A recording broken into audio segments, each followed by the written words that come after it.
우리의 죄와 허물 때문에 우리의 죄값을 치러주시기 위해서 피를 희생해 주신 예수님을 생각하면서 주님과 신기를 찬양드리겠습니다.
베드로가 대답하여 이르되 주는 그리스도시요 살아계신 하나님의 아들이시니 예수께서 대답하여 이르시되 가요나 시몬아 내가 복이 있도다.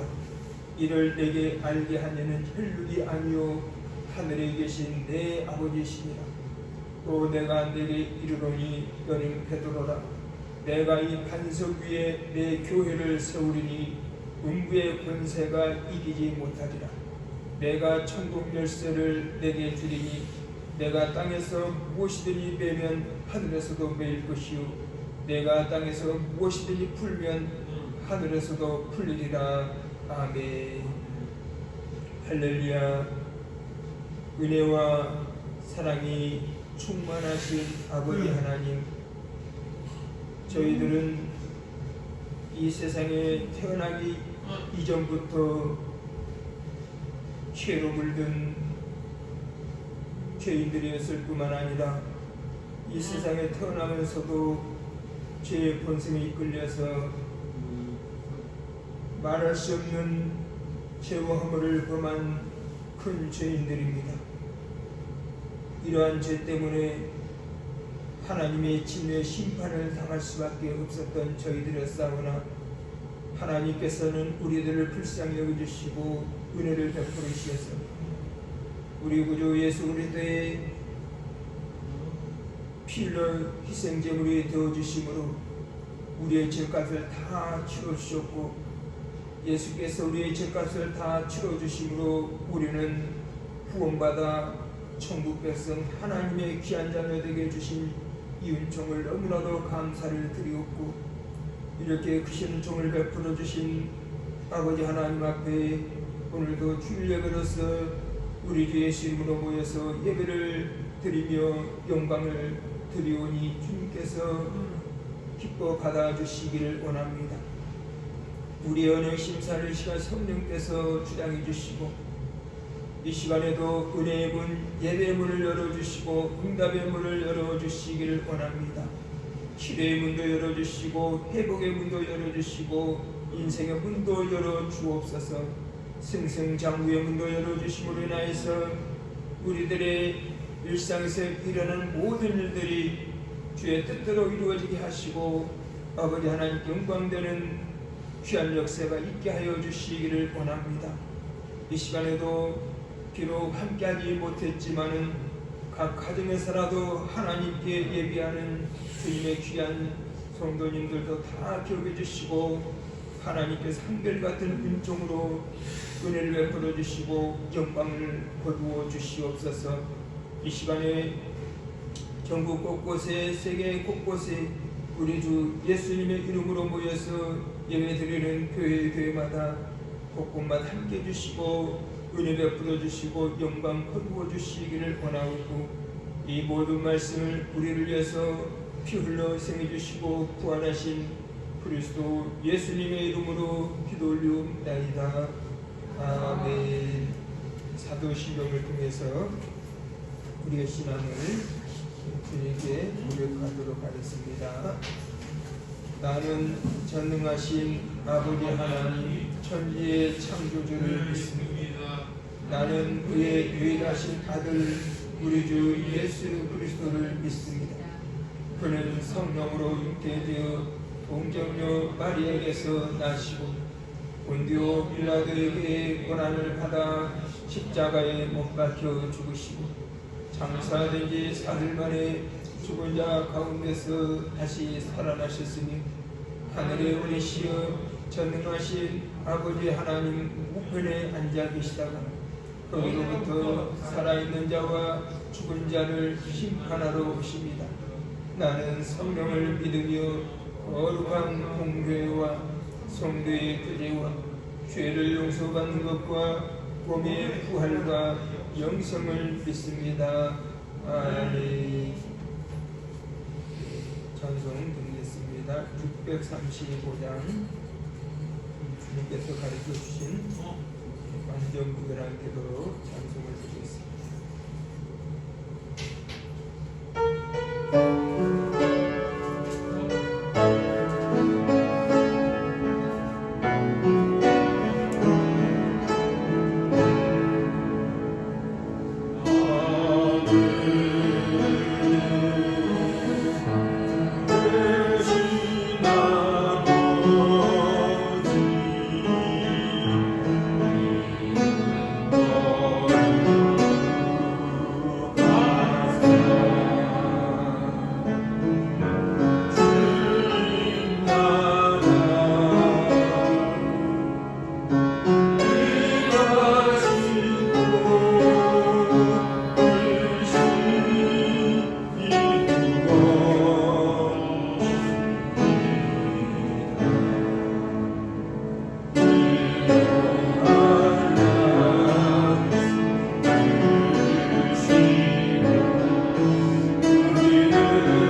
말씀 보겠습니다.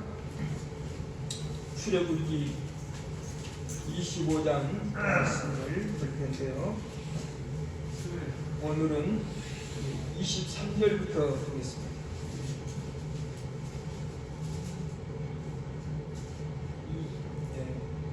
26장 23절부터 끝절까지 이어서서 교독하도록 하겠습니다. 너는 조각목으로 상을 만들 때 길이는 2규빗, 넓이는 1규빗, 높이는 1규빗 반이 되게 하고 순금으로 싸고 그 주위에 손바닥 넓이만한 턱을 만들고 그 턱 주위에 금으로 테를 만들고 그것을 인하여 금고리 넷을 만들어 그 네 발 위에 네 위에 갈때 턱 곁에 붙이라. 이는 상을 낼 채를 뺄 것이며 또 조각목으로 그 주체를 만들고 금으로 쌓아 상을 이것으로 낼 것입니다. 너는 대접과 숟가락과 병과 붓는 잔을 만들 때 순금으로 만들며 상에 진철병을 두어 항상 내 앞에 있게 할지니라. 너는 순금으로 등잔대를 쳐 만들 때 그 밑방과 줄기와 잔과 꽃받침과 꽃을 한 덩이로 연결하고 여기 여섯을 등잔대 곁에서 나오게 하되 다른 세 가지는 뒤쪽으로 나오고 다른 세 가지는 저쪽으로 나오게 하며 이쪽 가지에 살구꽃 형상의 잔색과 꽃받침과 꽃이 있게 하고 저쪽 가지에도 살구꽃 형상의 잔색과 꽃받침과 꽃이 있게 하여 등잔대에서 나온 가지 6을 갖게 할지며 등잔대 줄기에 살구꽃 형상의 잔색과 꽃받침과 꽃이 있게 하고 등잔대에서 나온 가지 6을 뿌리하여 꽃받침 있게 하되 두 가지 아래에 한 꽃받침이 있어 줄기와 연결하며 또 두 가지 아래에 한 꽃받침이 있어 줄기와 연결하며 또 두 가지 아래에 한 꽃받침이 있어 줄기와 연결하게 하고 그 꽃받침과 가지를 줄기와 연결하여 절로 소총으로 만들고 등잔 7을 만들어 그 위에 두어 앞을 비추게 하며 그 불집게와 불구성으로 송금을 만들지. 등잔대와 이 모든 기구를 순금 1달란트로 만들 때 너는 상가 이 산에서 내려온 식양도록 할지니라. 아멘. 200장 찬양 한 번 더 드리도록 하겠습니다.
용서와 평안을 골고루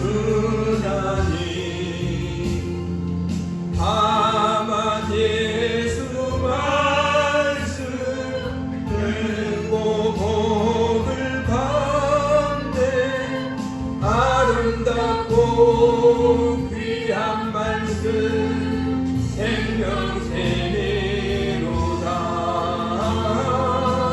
아름답고 귀한 말씀 생명새내로다.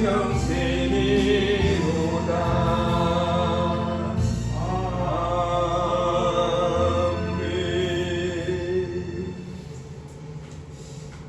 지난 주일에는 25장 1절부터 22절까지 말씀을 중심으로 해서 언약궤 복음, 이러한 제목의 말씀으로 우리가 함께 하나님의 말씀을 나누었는데요.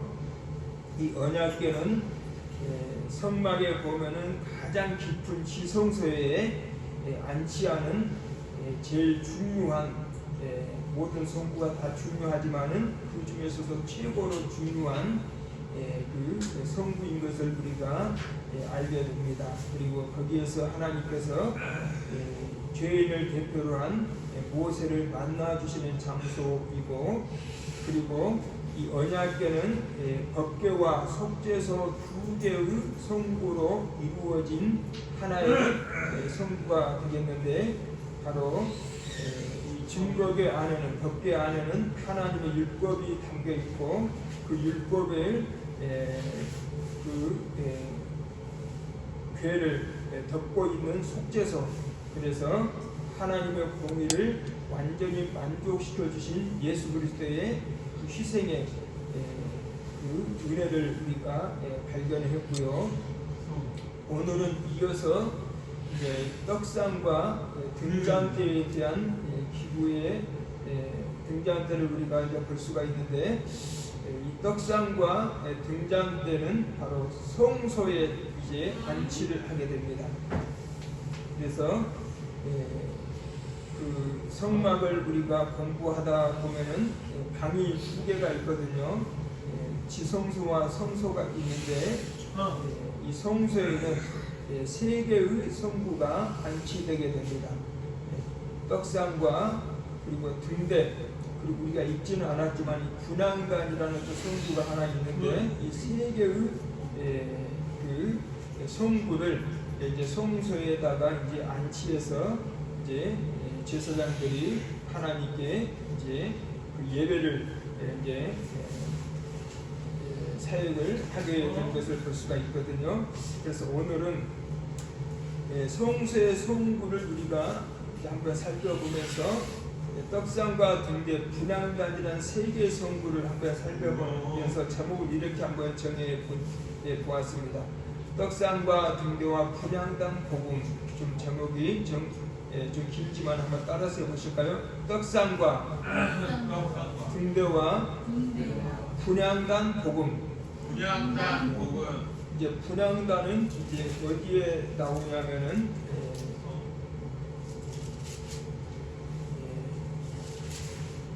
30장에 보면 이제 나오게 됩니다. 이제 한참 뒤에 나오게 되는데, 어쨌든 이 세 개의 성구는 이제 성소에 이제 안치를 하게 되는데요.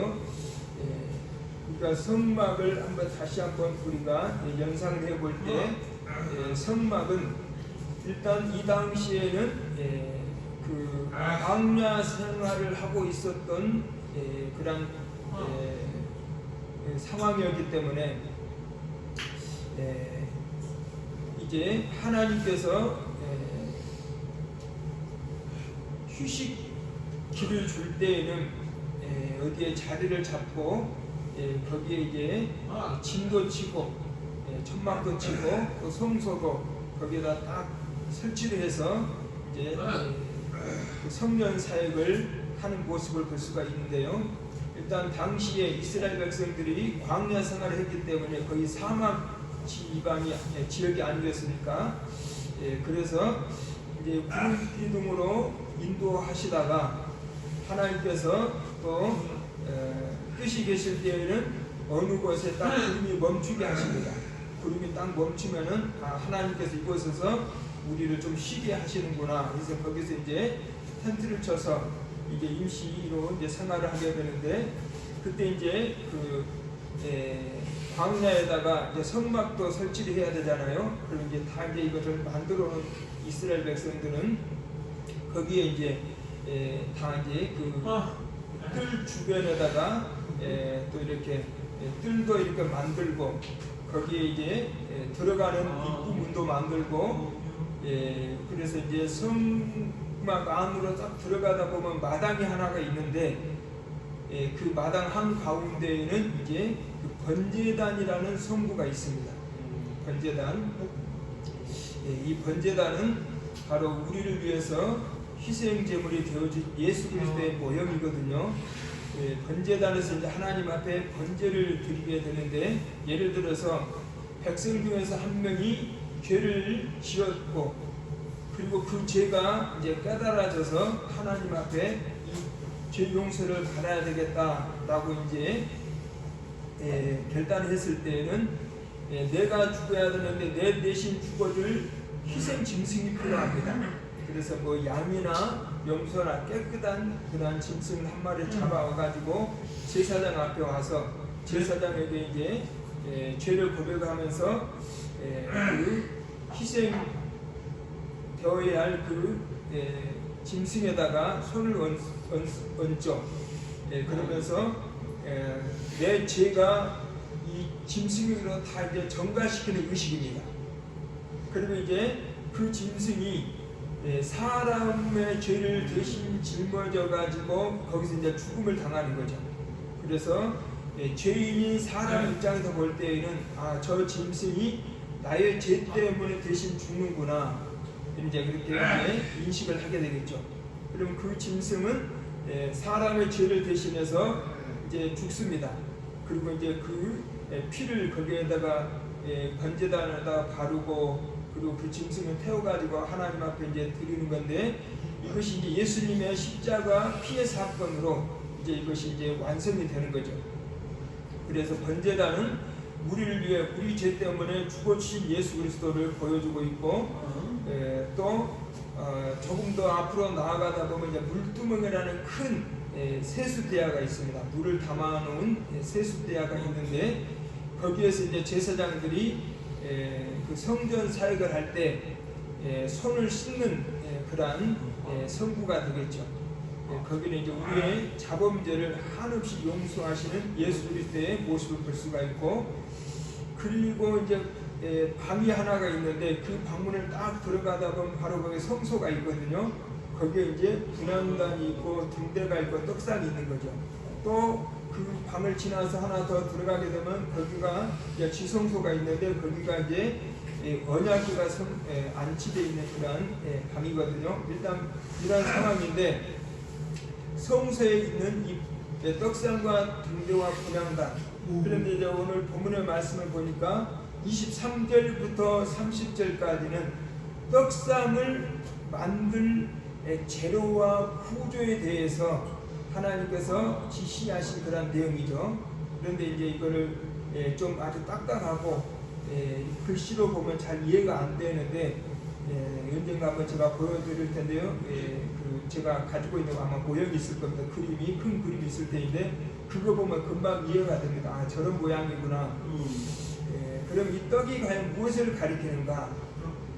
오늘날에 이 떡은 떡상은 무엇을 가리키는가? 이 떡상은 생명의 떡이신 예수님을 예표를 해주고 있다는 사실입니다. 한번 따라서 해보시죠. 떡상은 생명의 떡이신 예수님이십니다. 예수님이 생명의 떡이라고 말씀하셨잖아요. 그래서 예수님께서 십자가 죽으시기 바로 전날에 최후의 만찬을 하실 때 떡을 떼어주시면서 제자들에게 뭐라고 하셨습니까? 이 떡을 먹어라. 이 떡은 많은 사람을 위해서 찢어주는 나의 몸이다, 이렇게 말씀하셨잖아요. 그래서 바로 이 떡상에서 나온 이 떡은 나중에 이제 보면 되겠지만은 6개씩 가지고 12개의 떡이 있습니다. 12개 떡이. 그래서 이제 안식일마다 제사장들이 새 떡을 거기다가 진설하고 묵은 떡을 이제 또 먹는 의식이 있습니다. 어쨌든 제사장들이 이 떡을 이제 먹게 되는데, 이 떡은 바로 우리를 위해서 몸을 찢어주신 예수님의 몸, 생명의 떡, 영생을 주시는 예수님의 몸이다라는 사실을 볼 수가 있죠. 예수님의 몸을 생명의 떡임을 예표하는 동시에 또 바로 생명의 말씀인 하나님의 말씀을 가리키고 있습니다. 그래서 바로 이 성경책은 바로 생명의 떡인 예수님의 몸인 동시에 우리에게 생명을 주는, 영생을 주는 하나님의 말씀이 되는 것이죠. 그래서 하나님께서 우리들을 구원하실 때 이 말씀을 통해서 구원을 주시고 영생을 주신다라는 사실이죠. 그런데 이제 참 아이러니한 것은 세상 사람들은 이 성경책이 하나님의 말씀으로 와 닿지가 않는다는 거죠. 세상 사람들. 이 그냥 뭐 종교적으로 여겨지거나 아니 이스라엘 백성들의 뭐 역사적으로 이해를 한다거나 아니면 그냥 평범한 책으로 이렇게 본다거나 아니면 무슨 설화, 전설적인 이야기 이렇게 이해가 된다는 것이죠. 그런데 신기한 것은 예수님을 믿는 우리들에게는 이것이 하나님의 말씀으로 믿어진다는 것이죠. 신기하잖아요. 같은 책인데 어떤 이들에게는 그냥 일반적인 책에 불과하고 또 어떤 이들에게는 이것이 엄청난 하나님의 말씀으로 이것이 다가와진다는 것이죠. 너무 신기한 거잖아요. 같은 책인데 뭐 예를 들어서 우주 만물을 창조하신 하나님의 역사, 뭐 아담과 하와의 이야기, 그리고 뭐 바벨탑의 사건, 아브라함과 이삭과 야곱과 요셉의 이야기, 모세의 이야기, 홍해가 갈라지는 이야기, 여리고성이 무너진 이야기 등등 이러한 성경의 이야기들이 하나님의 역사라는 사실이 믿어진다는 것이 너무 신기한다는 거죠. 그런데 왜 그러냐면 이것이 왜 그러냐? 이것이 예수 믿는 우리들에게는 성령님께서 우리들의 마음을 비춰주시기 때문에 이것이 하나님의 말씀으로 이렇게 보여진다는 것입니다. 그런데 예수님을 믿지 않는 자들에게는 성령의 비춰주심이 없기 때문에 안 보이는 거예요. 그래서 여기 보면은 31절부터 40절까지 말씀을 보면 이제 등잔이 나오거든요. 등대, 순금으로 만든 등대, 순금을 망치로 이렇게 쳐가지고 만든 이 등대가 나오는데 여기 보면 7개의 이제 불빛이 비춰지게 돼. 가운데 하나에다가 양쪽으로 3개씩 6개, 그냥 한 가운데 하나에가 7개. 이제 이 7개의 이 등잔대가 성소를 환하게 비춰주는 겁니다. 만일에 등대가 없다면 낮에도 아주 깜깜할 수밖에 없어요. 왜냐하면 이렇게 완전히 천막으로 몇 겹으로 4겹으로 이렇게 감싸져 있기 때문에 문을 열고 들어가면 아주 깜깜합니다. 그런데 그 안에가 환하게 비춰지는 것은 바로 이 등대가 딱 비춰지고 불이 켜가지고 비춰지고 있기 때문에 그러는 거죠. 그래서 이 등대가 없으면은 안에서 깜깜해서 아무것도 할 수가 없어요. 이번에 참 감사한 것은 봉화의 평강에서 내몰렸던 광부들이 구출되었다는 참 기쁜 소식이 들려서 너무나도 감사하고 너무나도 참 다행인 일인데 거기 보니까 그 사람이 참 반장이라는 사람이 아주 베테랑의 그런 능력을 쌓고 있었기 때문에 거기서 구출되었다는 이런 그 얘기도 들으면서 참 그런 사고를 만났을 때 그 사람이 간접적으로 그런 경험을 많이 했었나 봐요. 그래서 나름대로 거기서 노하우를 얻어서 그래서 불도 피면서 또 랜턴이 있는데 랜턴을 전략을 해야 되기 때문에 필요할 때만 켜고 필요 없을 때는 끄고 이렇게 해가지고 이렇게 랜턴으로 그 안에 그래도 다행히 한 20명 정도 그런 피난할 수 있는 그런 공간이 있었나 봐요. 그러니까 랜턴이 있기 때문에 그 안에 어떤 모형 구조인지 알 수가 있잖아요. 랜턴이 없었더라면 뭐 꼼꼼해서 뭐 손으로 더듬어서 뭐 찾아야 될 거 아니겠어요. 마찬가지로 이 성소 안에는 깜깜할 수밖에 없었는데 거기에 등대가 있어가지고 빛을 비춰주기 때문에 아주 그 황금으로 다 벽에 쌓여져 있거든요. 그러니까 얼마나 반짝반짝해서 환하게 잘 보이겠어요. 그러니까 제사장들이 그 등대의 비춰줌으로 인해서 아주 수월하게 떡상에서 진설을 할 수도 있고 분향단에서 또 향불도 피울 수가 있고 뭐 그냥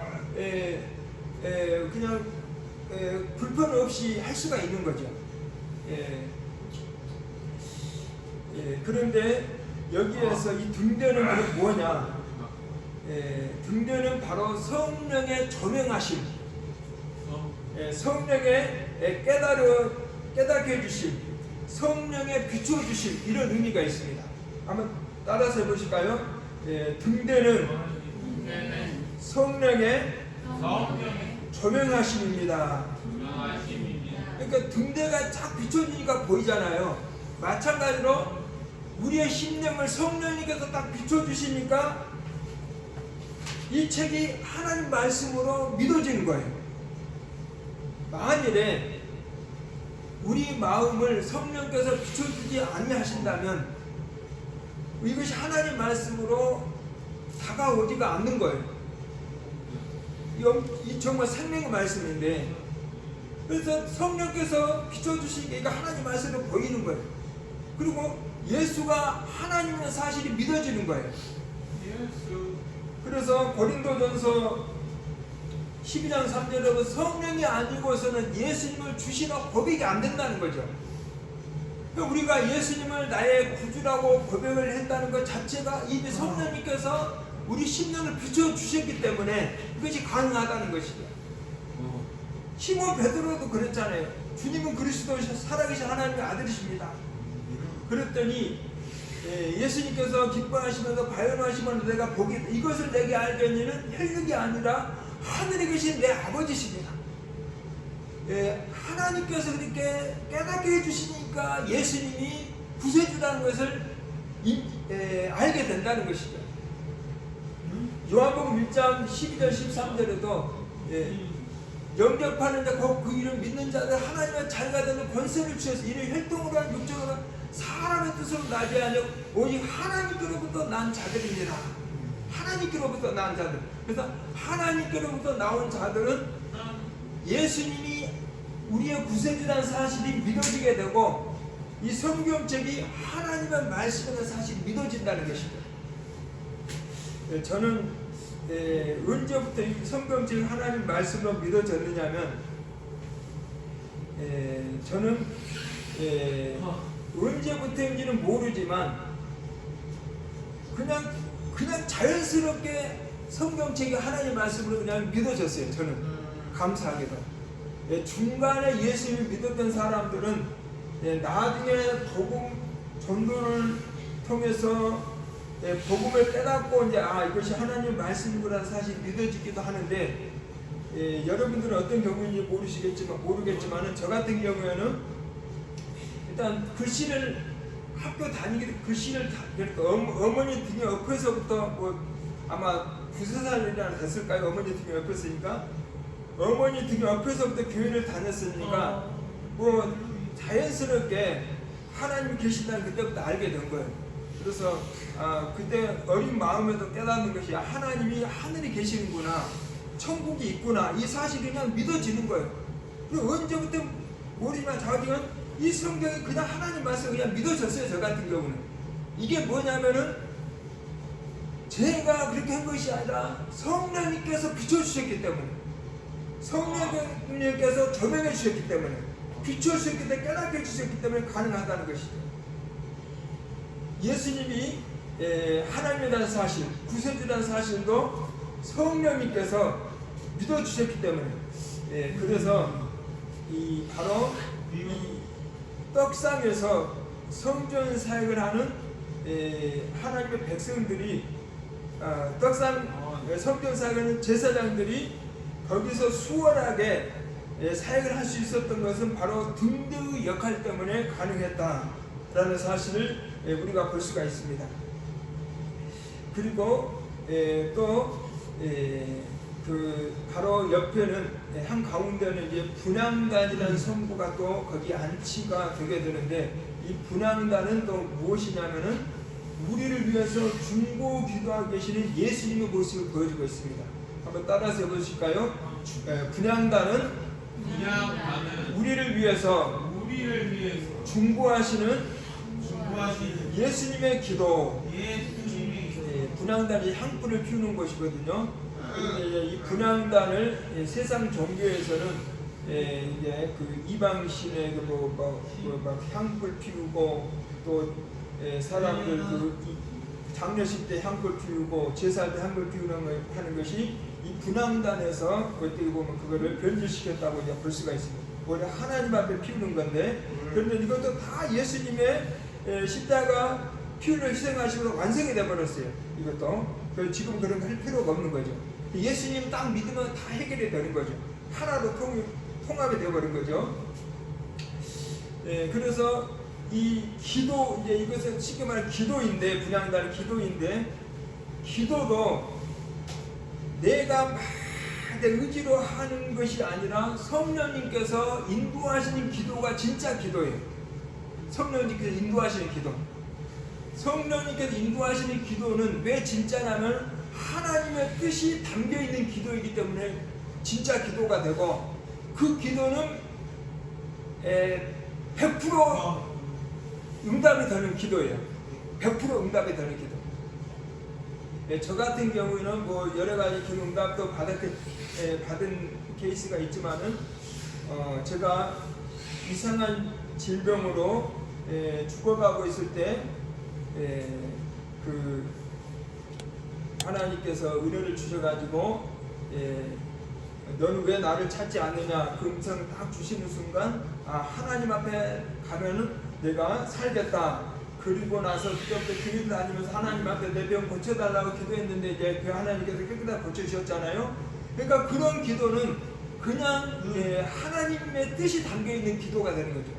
그리고 제가 인생을 청년기에 방황하고 있을 때 어디로 갈까, 이리 갈까, 저리 갈까, 무엇을 해야 될까 방황하고 있을 때 하나님께서 다 비춰주시더라고요. 제가 갈 길을 비춰주셔가지고 그 길로 이제 오게 됐는데, 다 이것도 보면은 등대의 바로 이 역할, 조명하시는 성령님의 이 역할, 이것 때문에 우리가 앞이 보이는 거죠. 그 하나님 뜻이 보여지는 거죠. 우리가 하나님 뜻을 알고 그걸 기도하면 응답이가 100% 되는 것이고, 하나님의 뜻을 알고 가면 그 길로 확 열려지게 돼 있는 거예요. 그래서 이제 이 떡상과 등대와 분향단은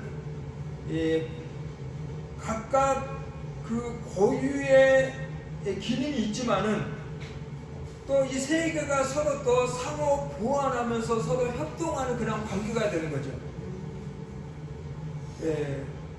그래서 등대가 있음으로 인해서 또 떡상 사역도 할 수가 있고 분향단 사역도 할 수가 있고, 또 우리가 이렇게 세 개가 서로 이렇게 상호 협력이 되는 이런 보완의 이 역할을 감당하고 있는 것을 우리가 볼 수가 있습니다. 만일에 이 등대가 없다면 하나님 예수님도 우리가 모르고 하나님의 말씀도 모르고 뿐만 아니라 우리 인생길도 몰라요. 성경에 보면 우리 인생길이 다 나왔잖아요. 어떻게 가라고.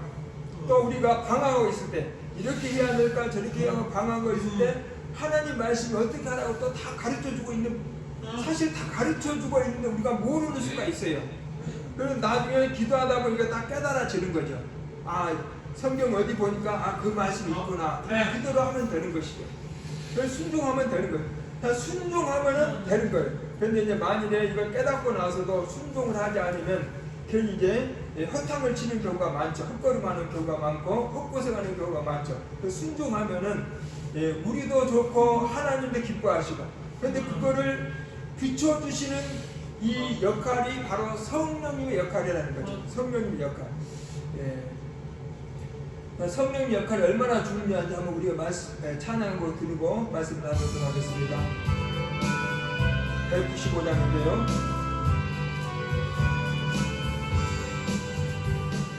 성령이여 우리 찬송 부를 때 진심으로 찬양하게 하소서. 성령이여 우리 기도 드릴 때 우리 곁에 계셔 일러주소서. 성령이여 우리 성경 읽을 때 그 속에서 빛을 보게 하소서. 성령이여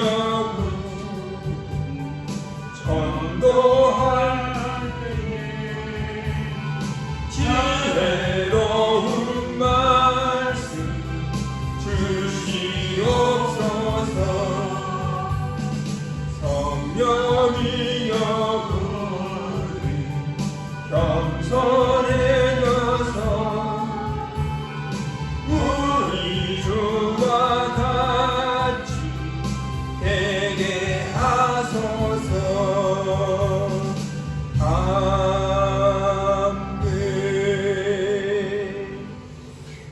아멘. 떡상과 이 분향단 사역을 잘 감당할 수 있도록 바로 이 등대가 있기 때문에, 비춰주기 때문에 제사장들이 성소에서 사역을 잘 감당할 수가 있게 되었다라는 사실을 볼 때 성령님께서 우리 마음을 비춰주셔야 돼요.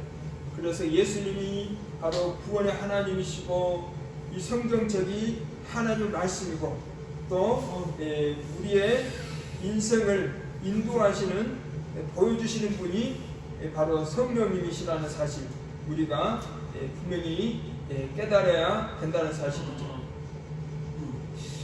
우리가 무엇을 하든지 그래서 항상 기도가 필요해요. 그래야 이 분향단도 기도인데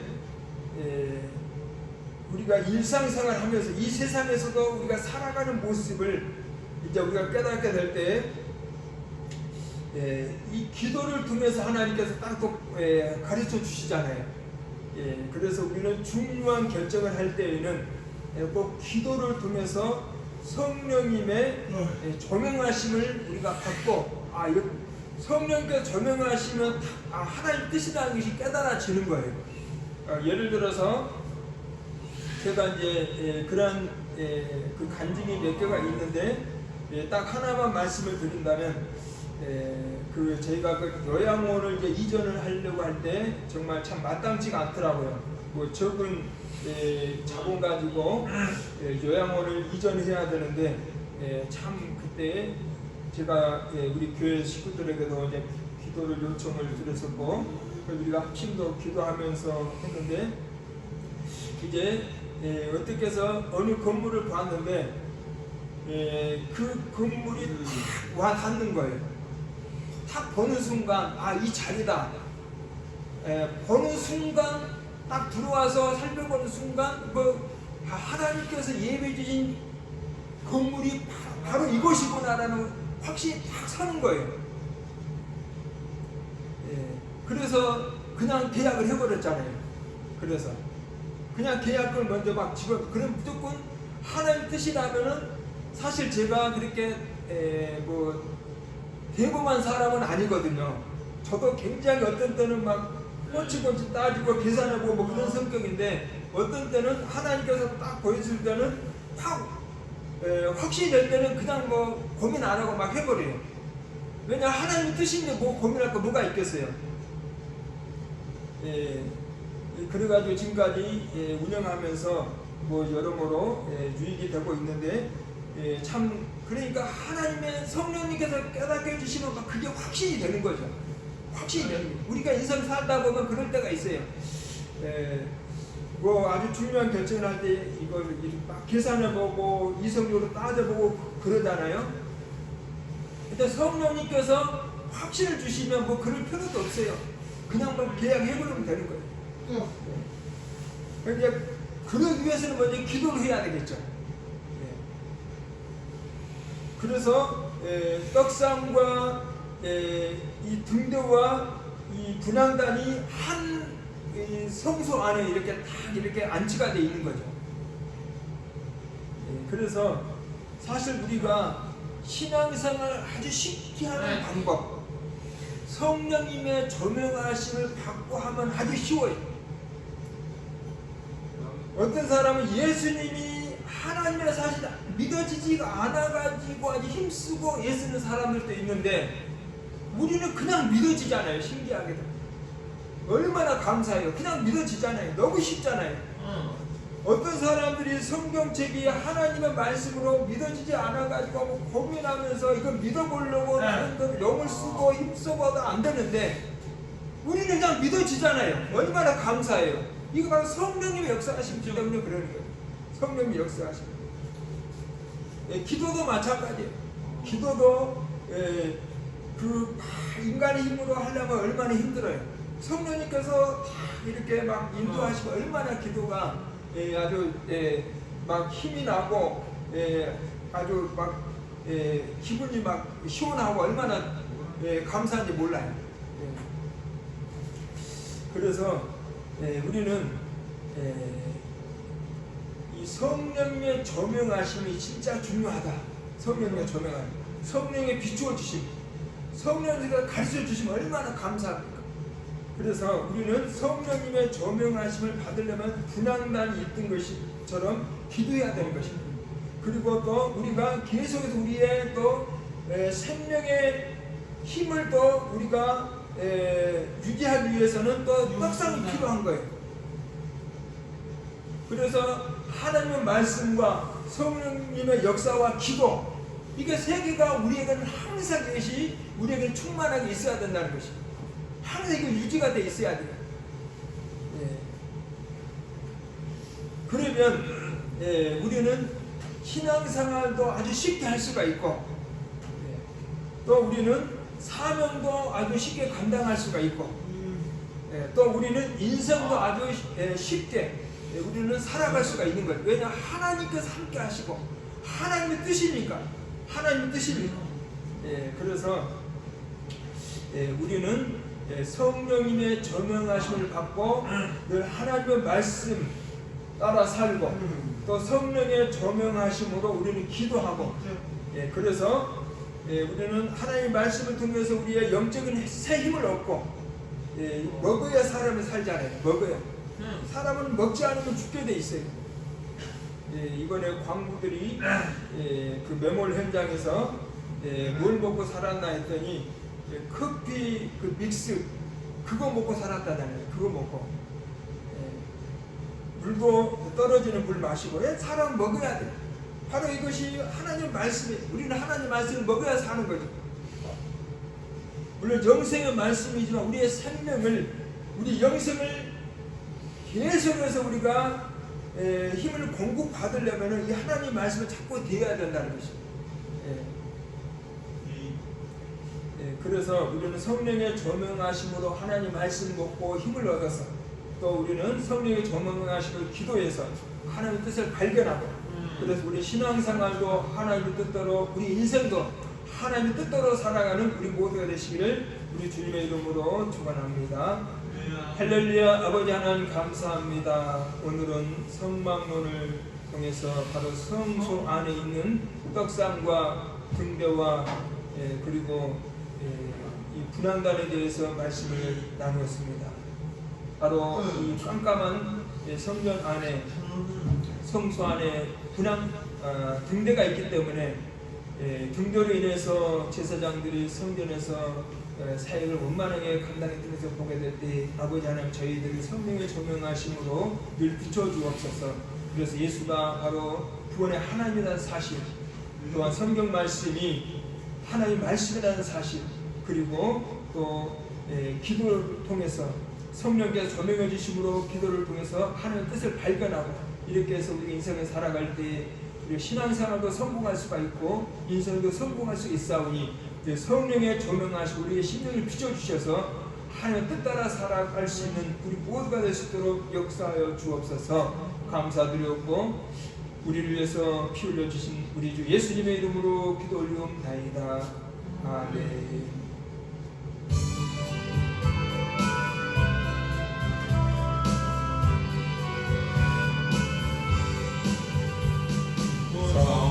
성령이여 찬송 부를 때 진심으로 찬양하게 하소서. 성령이여 기도 드릴 때 우리 곁에 계셔 알려주소서. 성령이여 우리 성경 읽을 때